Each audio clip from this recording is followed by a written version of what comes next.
जय हिंद मेरे प्यारे साथियों, आप सभी का स्वागत है विजय ऑनलाइन क्लासेस में।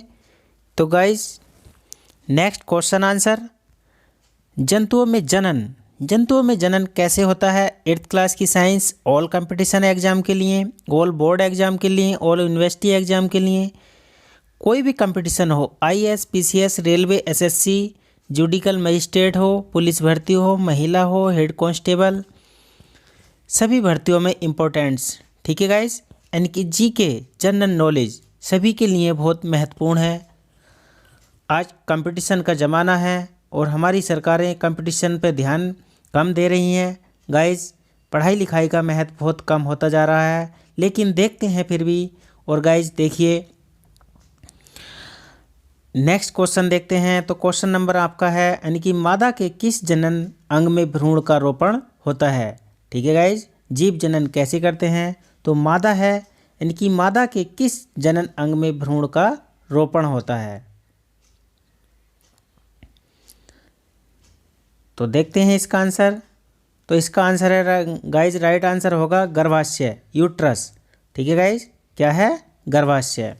तो मादा के किस जनन अंग में भ्रूण का रोपण होता है, तो उसको कहते हैं हम गर्भाशय, और इंग्लिश में कह देते हैं गाइज यूट्रस। ठीक है,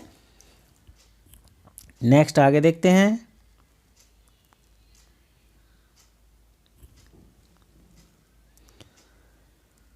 नेक्स्ट क्वेश्चन, कायांतरण किसे कहते हैं। कायांतरण किसे कहते हैं, उदाहरण दीजिए। तो कायांतरण होता क्या है, उसका उदाहरण देना है। ठीक है गाइज, कायांतरण किसे कहते हैं। तो नेक्स्ट आगे देखते हैं इसका आंसर।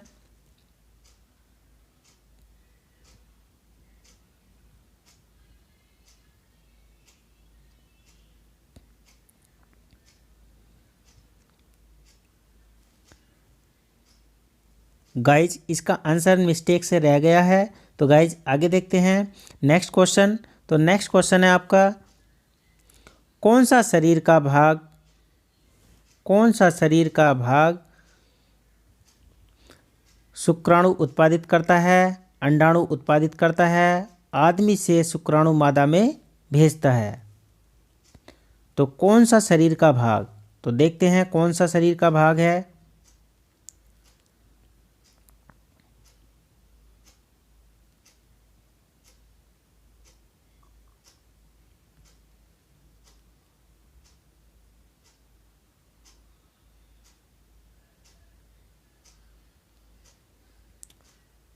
तो देखिए गाइज, इसका राइट आंसर होगा, यानी कि पहले का राइट आंसर है आपका शुक्राणु उत्पादित करता है। तो शुक्राणु, यानी कि शुक्राणु जो है कहाँ से बनते हैं, जो मैन है, आदमी है, आदमी के शरीर में शुक्राणु कहाँ से बनते हैं, तो ये बनते हैं वृषण से। ठीक है गाइज, कहाँ से बनते हैं, वृषण से।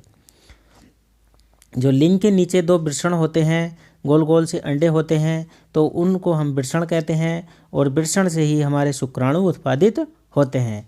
एक एक्स होता है और एक वाई होता है। ठीक है गाइज, नेक्स्ट अगला देखते हैं। अंडाणु उत्पादित करता है, और अंडाणु कहाँ से होता है, तो ये अंडाशय से होते हैं। तो इसका राइट आंसर होगा अंडाशय। अंडाणु कहाँ से उत्पादित होते हैं, अंडाशय से, और ये महिला में होते हैं, यानी कि मादा में होते हैं। ठीक है गाइज, नेक्स्ट क्वेश्चन है, आदमी से शुक्राणु मादा में भेजता है। तो आदमी से शुक्राणु कैसे जाते हैं, तो ये जाते हैं शिशिन मार्ग से। ठीक है, इसको हम दूसरी लैंग्वेज में लिंग भी कहते हैं, और शिशिन मार्ग से शुक्राणु जाते हैं, यूट्रस में प्रवेश कर जाते हैं। ठीक है,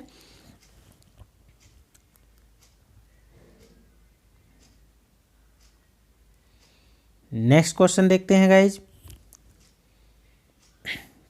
पौधों और जंतुओं में जनन के कितने तरीके होते हैं। तो पौधों और जंतुओं में जनन के कितने तरीके होते हैं। तो पौधों और जंतुओं में जनन के 2 तरीके होते हैं गाइज।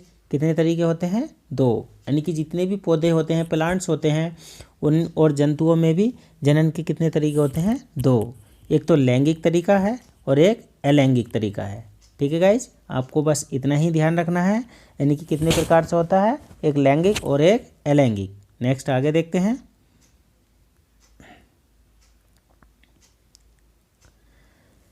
अलैंगिक जनन में कितने जीवों की आवश्यकता होती है। तो अलैंगिक जनन में कितने जीवों की आवश्यकता होती है।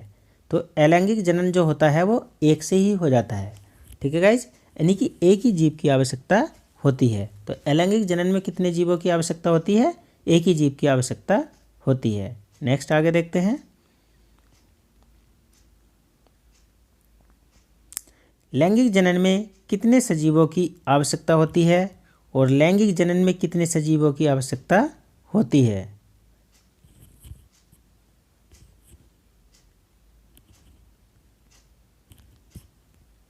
तो इसका राइट आंसर है 2, यानी कि लैंगिक जनन में कितने सजीवों की आवश्यकता पड़ती है? तो 2।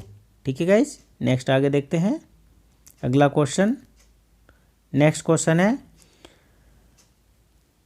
जननांगों में विशेष कोशिकाएं कौन सी होती हैं? यानी कि जननांग होते हैं उनमें विशेष कोशिकाएं कौन सी होती हैं? तो उनको राइट आंसर होगा आपका युग्म। इसको दूसरी भाषा में हम गैमेटीज कह देते हैं, यानी कि इंग्लिश लैंग्वेज में गैमेटीज कह देते हैं और वैसे क्या कहते हैं? युग्म। ठीक है गाइज, नेक्स्ट आगे देखते हैं। विखंडन विधि से जनन करने वाले 2 जंतुओं के नाम बताइए। यानी कि विखंडन, जो आपस में टूटकर यानी कि विखंडन करने वाले, विखंडन विधि, विखंडन मतलब टूटकर जनन करते हैं। तो विखंडन से जनन करने वाले 2 जंतुओं के नाम बताएंगे। तो एक तो अमीबा है और दूसरा क्या है? पैरामीशियम है। ठीक है गाइज, तो 2 जीव हैं, इंपॉर्टेंट है, ये विखंडन विधि से जनन करते हैं और दोनों जंतुओं के नाम हैं आपके, एक अमीबा और पैरामीशियम है। बहुत ही इम्पोर्टेंट है ऑल कंपटीशन एग्जाम के लिए। नेक्स्ट आगे देखते हैं।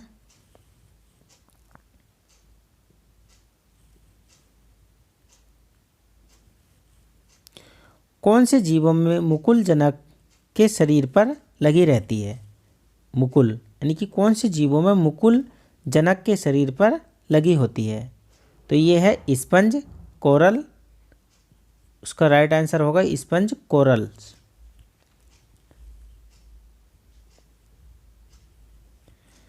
नेक्स्ट क्वेश्चन है, निषेचन फर्टिलाइजेशन क्या है? यानी कि निषेचन फर्टिलाइजेशन क्या है? तो निषेचन प्रक्रिया किसे कहते हैं और फर्टिलाइजेशन इंग्लिश में यानी कि है क्या? तो राइट आंसर होगा, इसका राइट आंसर है निषेचन नर, यानी कि निषेचन नर और मादा युग्मों का संलयन है। यानी कि नर और मादा युग्मों का आपस में जो निषेचन होता है, फर्टिलाइजेशन होता है, उसको हम निषेचन प्रक्रिया कहते हैं। ठीक है,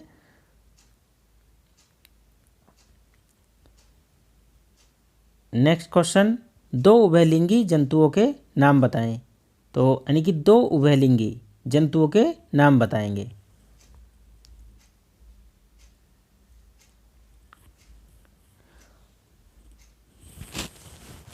तो उभयलिंगी जंतुओं के नाम है गाइस केंचुआ और जोंक। ठीक है, केंचुआ और जोंक, इसको हम जोंक को लीच भी कह देते हैं।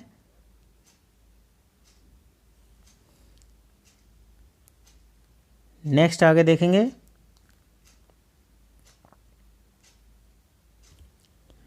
कौन सा बड़ा अंडाणु अथवा शुक्राणु, कौन सा बड़ा अंडाणु अथवा शुक्राणु कौन सा बड़ा है? यानी कि कौन सा बड़ा है, अंडाणु बड़ा है या शुक्राणु?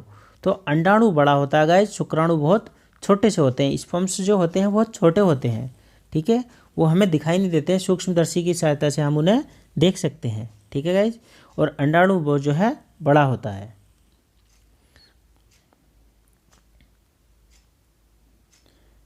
नेक्स्ट क्वेश्चन है, 2 उदाहरण दो, यानी कि 2 उदाहरण दो जिन जीवों में बाह्य निषेचन होता है। तो आपको 2 एग्जाम्पल ऐसे सर्च करने हैं जिन जीवों में बाह्य निषेचन होता है, यानी कि शरीर के बाहर निषेचन होता है, अंदर नहीं होता है। तो वो है आपका मेंढक और मछली। इनमें जो है निषेचन की प्रक्रिया गर्भाशय यानी कि अंदर नहीं चलती है, शरीर के बाहर चलती है। मेंढक और मछली में निषेचन की प्रक्रिया जो है हमेशा बाहर होती है। ठीक है गाइस, नेक्स्ट क्वेश्चन आगे देखते हैं। मोस्ट इम्पोर्टेंट्स हैं ऑल कंपटीशन एग्जाम के लिए, बोर्ड एग्जाम के लिए, 8th क्लास की यानी कि होम परीक्षाओं के लिए, एनुअल परीक्षाओं के लिए, सभी बोर्ड क्लासेस के लिए और ऑल कंपटीशन एग्जाम के लिए। ठीक है गाइज, बेस सभी के लिए बहुत इंपॉर्टेंट होता है। तो देखते हैं रिक्त स्थान से हमको फिलअप करने हैं, भरने हैं। तो पहला है गाइज, जनन प्रक्रम में भाग लेने वाली कोशिकाएं कहलाती हैं। यानी कि जनन प्रक्रम में भाग लेने वाली कोशिकाओं को हम क्या कहते हैं, तो उसको हम क्या कहेंगे, राइट आंसर होगा युग्म। क्या कहेंगे, युग्म। ठीक है गाइज, क्या कहते हैं हम उसको, युग्म। नेक्स्ट होगा, नेक्स्ट देखते हैं दूसरे का आंसर। युग्मों के संलयन से एक कोशिका संरचना उत्पन्न होती है। तो देखिए इसका राइट आंसर होगा दूसरे का युग्मनज। क्या होगा आपका, युग्मनज। नेक्स्ट तीसरा देखते हैं। पौधों और जंतुओं में युग्मों का संलयन कहलाता है। तो क्या कहलाता है, इसका राइट आंसर देख लेते हैं। तो कहलाता है गाइज निषेचन। क्या कहलाता है, निषेचन। नेक्स्ट थर्ड देखते हैं, लास्ट देखते हैं फोर्थ। जीव जिनमें दोनों नर और मादा जनन अंगों पाए जाते हैं, यानी कि जीव जिनमें दोनों नर और मादा जनन अंग पाए जाते हैं, तो उसको हम क्या कहते हैं, उभयलिंगी। क्या कहेंगे उसको हम, उभयलिंगी। ठीक है गाइज, नेक्स्ट आगे देखते हैं।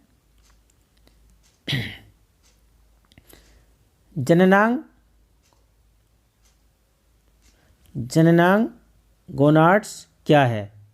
मानव में नर मादा जननांग के नाम लिखें। तो उनके नाम लिखने हैं हमको। तो देखिए गाइस, आंसर है आपका जननांग।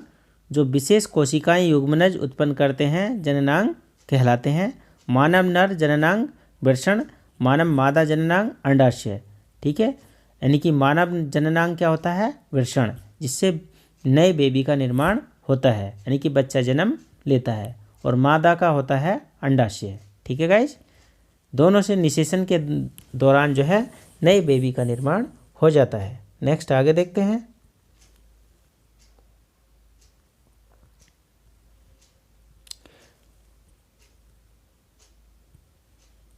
नर और मादा युग्मकों के नाम लिखिए। नर और मादा युग्मकों के नाम लिखिए। तो नर युग्म है शुक्राणु, यानी कि नर के जो है स्पर्म्स को हम शुक्राणु कहते हैं, मादा के अंडाणु। मादा का जो है अंडाणु ही कहलाता है। ठीक है गाइज, और नर युग्म का क्या कहलाते हैं, स्पर्म्स इंग्लिश में कह देते हैं, वो वैसे शुक्राणु कहलाते हैं। नेक्स्ट आगे देखते हैं।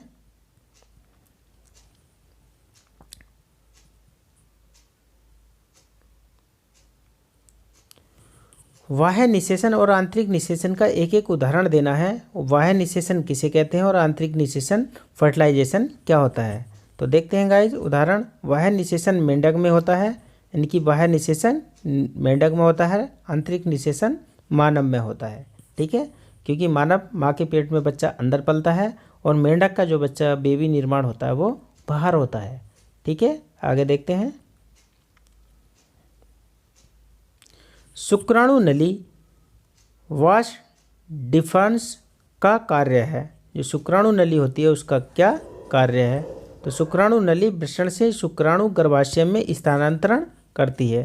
जो शुक्राणु नली होती है वो शुक्राणु गर्भाशय में स्थानांतरित कर देती है। ठीक है गाइज, नेक्स्ट आगे देखते हैं।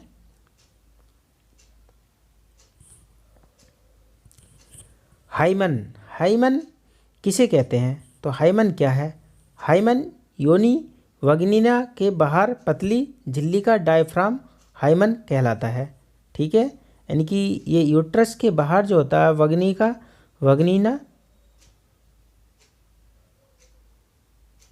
वग्निना के बाहर पतली झिल्ली का डायफ्राम हाइमन कहलाता है। ठीक है गाइज, यह रोजन वृद्धि के लिए सरंध्र होता है और रोजन वृद्धि के लिए सरंध्र का कार्य करता है। ठीक है गाइज, नेक्स्ट आगे देखते हैं।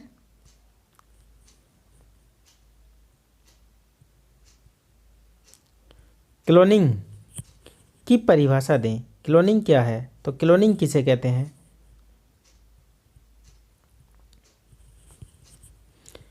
क्लोनिंग किसी समरूप कोशिका, यानी कि किसी समरूप कोशिका किसी अन्य जीवित भाग अथवा संपूर्ण जीव को कृत्रिम रूप से उत्पन्न करना क्या कहलाता है, क्लोनिंग कहलाता है। ठीक है गाइज, नेचुरल प्रक्रिया नहीं, कृत्रिम रूप से, तो उसको हम क्या कहेंगे, क्लोनिंग कहेंगे।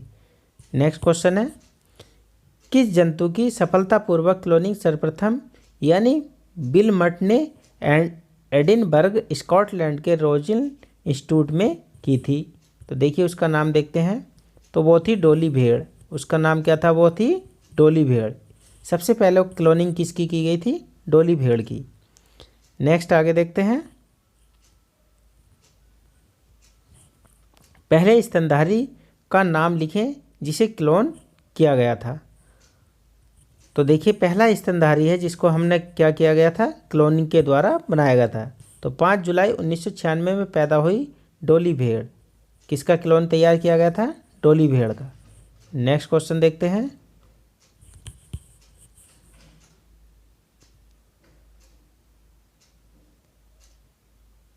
जनन किसे कहते हैं? जनन किसे कहते हैं? तो जनन जीवों द्वारा अपने जैसे जीव उत्पन्न करने की क्रिया को जनन कहते हैं। ठीक है गाइज। जनन प्रक्रिया क्या है? यानी कि अपने जैसे जीव उत्पन्न करने की प्रक्रिया को या क्रिया को क्या कहते हैं? जनन कहते हैं। जैसे मानव के मानव जैसे जीव बच्चे उत्पन्न होते हैं। ठीक है। गाय का गाय के जैसा, भैंस का भैंस के जैसा, कुत्ते का कुत्ते जैसा, भेड़िए का भेड़िए जैसा, शेर का शेर के जैसा। तो ये क्या कहलाते हैं? सब जनन। ठीक है। तो जनन जीवों द्वारा अपने जैसे जीव संतति उत्पन्न करने की क्रिया को जनन कहते हैं। नेक्स्ट आगे देखते हैं। मानव के शुक्राणु में पूंछ का क्या कार्य है? मानव के शुक्राणु में पूंछ का क्या कार्य है? तो पूंछ का जो विशेष कार्य है गति प्रदान करना, यानी कि स्पर्म्स को उसको गति देना, गति से तेज चलाना, उसको दौड़ाना। ठीक है गाइज। तो ये पूंछ का कार्य है शुक्राणु में।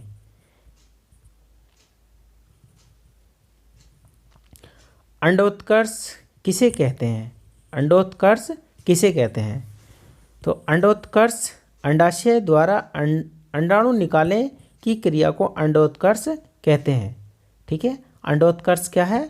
तो अंडोत्कर्ष अंडाशय यानी कि महिला के यूट्रस से जो अंडाणु निकालने की क्रिया को अंडोत्कर्ष कहलाते हैं।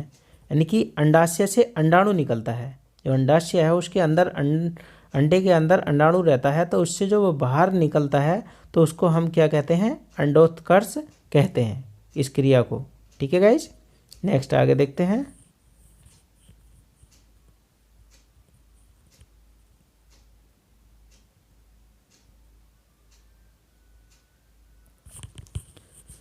परखनली शिशु क्या होता है? परखनली वह शिशु जो शरीर से बाहर कृत्रिम रूप से निषेचन के द्वारा उत्पन्न होता है उसको परखनली शिशु कहलाते हैं। ठीक है। यानी कि शरीर के बाहर कृत्रिम रूप से जो तैयार होता है उसको हम क्या कहते हैं? परखनली शिशु कहते हैं। ठीक है।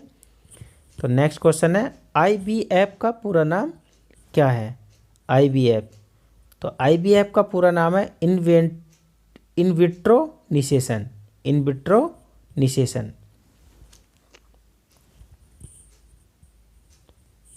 ये सभी कंपटीशन एग्जाम के लिए इम्पोर्टेंट्स हैं, हर जगह ज़्यादातर आते हैं गाइज, ऑल कंपटीशन एग्जाम के लिए वेरी वेरी मोस्ट इम्पोर्टेंट्स है गाइज। आगे देखते हैं। परखनली शिशु का विकास कहाँ होता है? तो परखनली शिशु का विकास कहाँ होता है गाइज? गर्भाशय में। तो जो परखनली शिशु का जो विकास होता है वो कहाँ होता है? बाद में गर्भाशय में।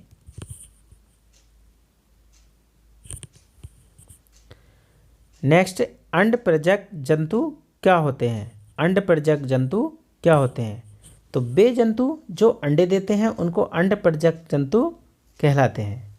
तो वे जंतु जो अंडे देते हैं उनको अंडप्रजक जंतु कहलाते हैं।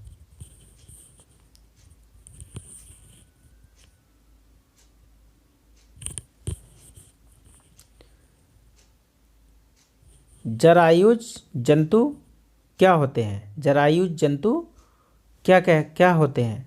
तो वे जंतु जो बच्चों को जन्म देते हैं जरायुज जंतु कहते हैं। जरायुज जंतु किसे कहते हैं? तो जरायुज जंतु वे जंतु जो बच्चों को जन्म देते हैं उनको जरायुज जंतु कहते हैं। ठीक है गाइज। नेक्स्ट आगे देखते हैं। डोली क्लोन की मौत कब हुई? यानी कि डोली क्लोन की मौत कब हुई? तो डोली क्लोन जो थी यानी कि जो डॉली क्लोन भेड़ तैयार की गई थी वो 14 फरवरी 2003 में उसकी मृत्यु हो गई। ठीक है गाइज।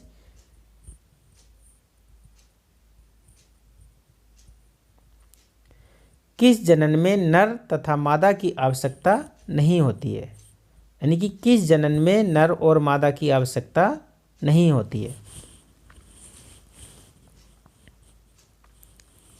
तो अलैंगिक जनन में नर और मादा की आवश्यकता नहीं होती है।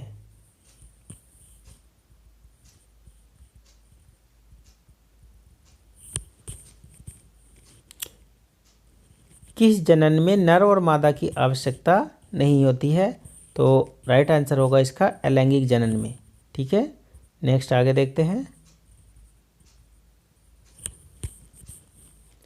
पहला परखनली शिशु कौन था? तो लुइस जायज ब्राउन। तो पहला परखनली शिशु कौन था? Guys most important question answer है और ऑल कंपटीशन एग्जाम के लिए, और ये तो आपका वेरी वेरी इंपॉर्टेंट है गाइस। ठीक है, पहला परखनली शिशु कौन था? तो लुइस जायज ब्राउन। तो गाइस ये जीव यानी कि जंतुओं में जनन कैसे होता है, तो इसके सब मोस्ट इम्पोर्टेंट क्वेश्चन आंसर थे ऑल कंपटीशन एग्जाम के लिए, ऑल बोर्ड एग्जाम के लिए।